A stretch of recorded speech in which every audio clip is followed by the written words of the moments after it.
Breaking news, terror training ground. 5 people accused of training American children to carry out school shootings. This is what prosecutors say was happening to the abused and emaciated children discovered in that compound in New Mexico. Scott McLean is out front.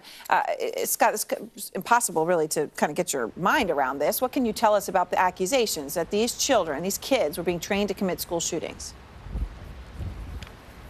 Hey, Aaron, so this accusation actually stems from the criminal complaint that was filed in district court here in New Mexico earlier today, and it was against all 5 of the adults who were found on that compound, 2 men and 3 women. Now, a small part of that complaint reads, additionally, a foster parent of one of the 11 children stated the defendant had trained the child in the use of an assault rifle in preparation for future school shootings. It goes on to say, should the defendant be released from custody, he poses a great danger to the children found on the property, as well as a threat to the community as a whole, making the argument that these 5 defendants should all remain in custody, and they still are tonight, Aaron.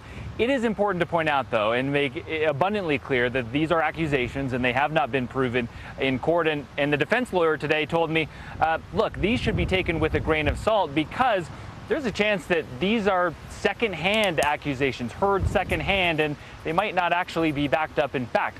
I can tell you, though, that there were guns found on the property by police and by the property owners as well.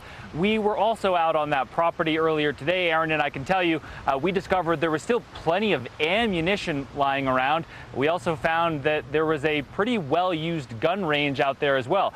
I asked one of the neighbors about their gun ownership, and they said, look, it's not a big deal. Pretty much everybody out here owns guns. After all, you're in the middle of nowhere in the New Mexican scrubland, and most people need guns for protection, and he didn't really think much of it.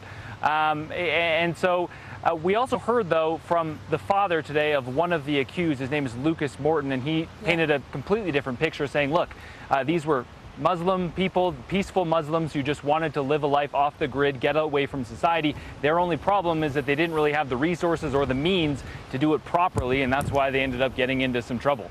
All right, Scott, thank you very much. It is incredibly bizarre and disturbing. Thanks so much to you. All right.